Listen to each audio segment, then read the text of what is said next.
한국 해군이 역사상 최대 규모의 최첨단 잠수함 개발에 착수했다. 은밀하고 조용한 이 프로젝트는 지역 안보를 강화할 게임 체인저다. 중국은 11,000톤급 핵잠수함 건조를 공식 발표하며 군비 확장을 선포했다. 이 잠수함은 한반도 인근에 배치되며 한국의 새로운 도전이 되고 있다. 중국산 신형 잠수함은 승조원 140명, 최고 속력 26노트를 자랑한다. JL-둥펑 SLBM 미사일과 어뢰 발사관 6문을 탑재한 무장체계를 갖췄다. 미국 언론은 이를 바다의 굴착기라며 기술적 한계를 조롱했다. 하지만 동북아시아에서 이 규모의 잠수함은 심각한 위협으로 간주된다. 중국의 잠수함은 전술 핵탄두를 탑재할 가능성도 배제할 수 없다. 산둥반도에 배치될 이 잠수함은 한국 해군의 중대한 도전이다. 한국은 이에 대응하기 위해 더 강력한 잠수함 전력을 준비 중이다. KSS-3 잠수함을 넘어 8,000톤급 KSS 개발이 목표다. 현재 KSS-3는 4,000톤급으로 현무 SLBM을 탑재했다. KSS는 사거리 5,000km 이상, 탄두 9톤급 미사일을 실을 계획이다. 중국은 5조 원을 투입해 2030년까지 신형 잠수함을 취역시킨다. 그러나 중국의 급조된 계획은 기술적 결함 논란을 낳고 있다. 과거 중국 방사는 과다한 성능 설계로 실패를 반복해왔다. 기항급 잠수함은 소음 문제로 굴착기라는 별명을 얻었다. 중국의 잠수함 소나 탐지율은 세계 최상위 수준으로 높다. 이는 기술력 부족으로 은밀성이 떨어진다는 의미다. 한국은 잠수함 건조 기술에서 중국을 앞서고 있다. KSS는 콜드 런칭 시스템으로 탐지가 어려운 미사일을 발사한다. 이 시스템은 압축 공기로 미사일을 수면 위로 쏘아 올린다. 미사일은 수면에서 엔진 점화 후 목표를 타격한다. 현무 SLBM은 킬체인 어슈어 체계와 연동된 강력한 무기다. 한국은 군용 GPS와 SLBM용 탄두 센서를 독자 개발했다. KSS는 자동화로 승조원 수를 줄여 효율성을 높였다. 8,000톤급 잠수함은 중국의 물량 공세에 맞설 핵심 전력이다. 중국은 8,000톤급 잠수함을 다수 보유하며 수량에서 앞선다. 한국은 KSS-3 2척 외에 추가 건조를 계획 중이다. 한국의 구축함 전력은 세종대왕급과 정조대왕급으로 강력하다. KDDX와 KDX 등 차세대 함정 계획도 진행되고 있다.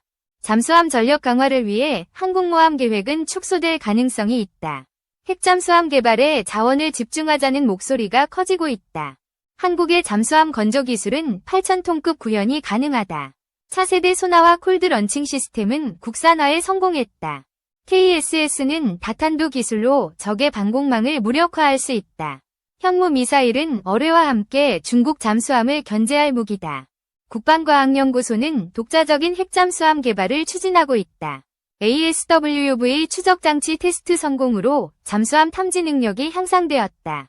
한국의 방산기술은 육군과 공군에서도 세계적 수준이다. K9 자주포와 흑표전차는 이미 글로벌 시장에서 인정받았다. KF-21 보람의 전투기는 공군 전력을 획기적으로 강화한다. 2025년 실전 배치가 완료되며 전세계 공군계의 지각 변동을 일으킬 것이다. 중국은 군사력 증강으로 주변국과의 갈등을 심화시키고 있다. 한국은 자주국방 강화를 위해 KF-21 개발에 박차를 가한다. KF-21은 스텔스 기능과 블록 업그레이드로 중국 제20에 대항한다. 중국 항모의 함재기 성능은 KF-21에 비해 떨어진다. KF-21은 한국형 항모에 탑재될 함재기로 유력하다. 현대중공업은 앵글드 데크 설계로 KF-21 운용을 준비한다. 항모는 수직 이착륙 무인기 탑재로 24시간 경계 임무를 수행한다. KF-21 네이비 버전은 F-352보다 유리한 연동성을 제공한다. 현대중공업과 KAI는 항모 및 함재기 개발에서 협력한다. KF-21 스마트 팩토리 시스템은 90% 자동화로 전투기를 생산한다. 로봇과 AI로 운영되는 이 공장은 유럽 바이어들을 놀라게 했다. KF-21은 30만 개 부품으로 자동차보다 10배 복잡하다. 체계 통합 소프트웨어와 A사 레이더도 독자 개발했다. 유럽 국가들은 KF-21의 스텔스 성능에 큰 관심을 보인다. 한국 공장은 정교한 자동화로 세계 최고 수준임을 입증했다. K9 자주포는 인도에 200문 추가 수출하며 1조 6천억 원 계약을 체결했다. 인도는 K9 차체로 경전차 개발을 검토 중이다. K9A2 업그레이드와 탄탈륨 라이닝 기술로 성능이 강화된다. 탄탈륨 기술은 포신 내구도를 높여 세계 최강 자주포를 만든다. 폴란드는 K9 차체로 자주대공포를 개발하며 재무장한다. K9 차체는 신뢰성과 다용도로 글로벌 방산 시장을 석권한다. 인도의 경전차 사업은 K9 차체로 35톤급 전차를 목표로 한다. 105mm 저반동포를 탑재하면 550mm 장갑 관통이 가능하다. K9 차체는 비용 절감과 정비성으로 해외 수요가 급증한다. 한국은 K9 플랫폼으로 다양한 무기 체계를 개발할 전망이다. 방산 수출은 한국 경제와 국방력을 동시에 강화한다. KF-21과 K9은 세계 시장에서 한국의 기술력을 알린다. 중국의 군사적 도발에 대응해 자주 국방은 필수적이다. 한국의 잠수함과 전투기 기술은 강대국과 어깨를 나란히 한다. KF-21 네이비와 KSS는 한국 해군의 미래를 책임질 것이다. K9 차체의 글로벌 성공은 방산산업의 새로운 장을 열었다. 2. 또 불똥 튈라, 윤 정부 임명 강구영 KAI 사장사의 표명. 강구영 한국항공우주산업 KAI 사장이 새 정부 첫날인 4일 사의를 표명했다. KAI는 강 사장이 이날 오전 최대 주주인 한국수출입은행을 방문해 사퇴 의사를 전달했다고 밝혔다. 한국수출입은행은 KAI의 지분 26.41%를 보유하고 있다. 이대 주주는 9.05%의 지분을 보유하고 있는 국민연금공단이다. 이에 따라 항공 분야 관련 경험이 많지 않은 정권 쪽 인사들이 사장으로 왔다. 지난 2022년 9월 취임한 강 사장 임기는 3년으로 오는 9월까지다. 하지만 차기 사장이 선임되는 대로 임기를 종료하고 물러나겠다는 입장을 전한 것으로 전해졌다. 임기에 연연할 경우 자신과 회사가 불필요한 수사선상에 오를 수 있다고 판단한 것으로 보인다.